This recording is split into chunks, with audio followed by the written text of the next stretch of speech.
Hi there, this is me, Saint-Clair, once again looking forward to sharing with you more of my thoughts on all matters of the soul.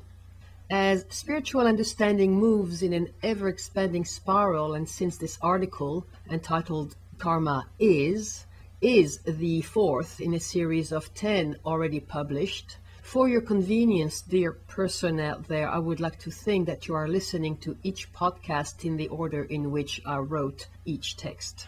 Should you wish to read the original and fully illustrated versions of all the articles inspired by Moria's teachings, you will find them contextualized on ccsaint-clair.com/destiny, the only page on the net so far dedicated to Moria's uncompromising approach to genuine spirituality.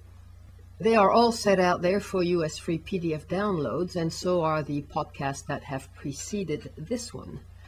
I started off the original article, Karma Is, with lyrics from Gnarls Barkley's song Crazy. Though I'm quite sure you wouldn't want me to sing it to you, it's worth keeping his words here as the intro to this article.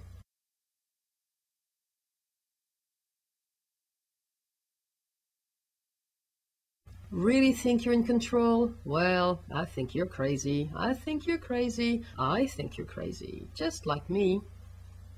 The present moves like a brook, a stream, or the sea. We cannot hold on to any part of it, not for more than a few seconds. But then again, the present is also eternal because it is always there. It is always under our feet.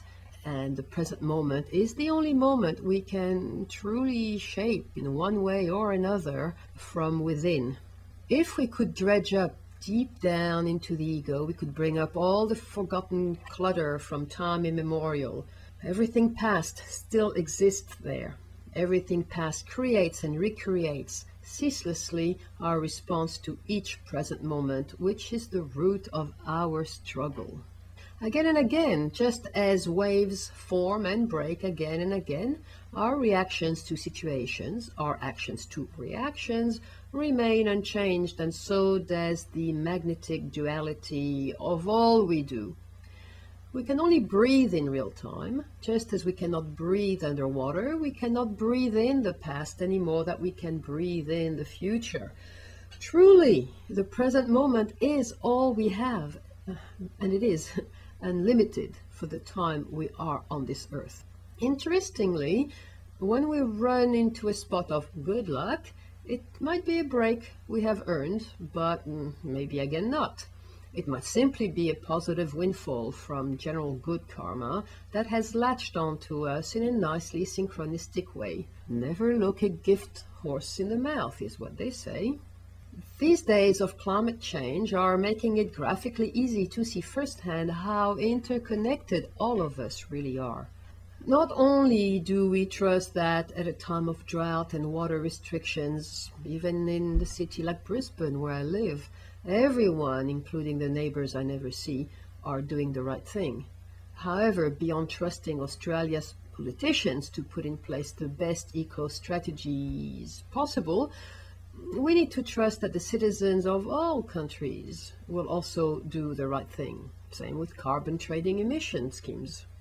On the topic of group or societal karma, it is interesting to ponder why globally the Western world is such an avid consumer of books, fiction and non-fiction, films and TV series that rely on violence.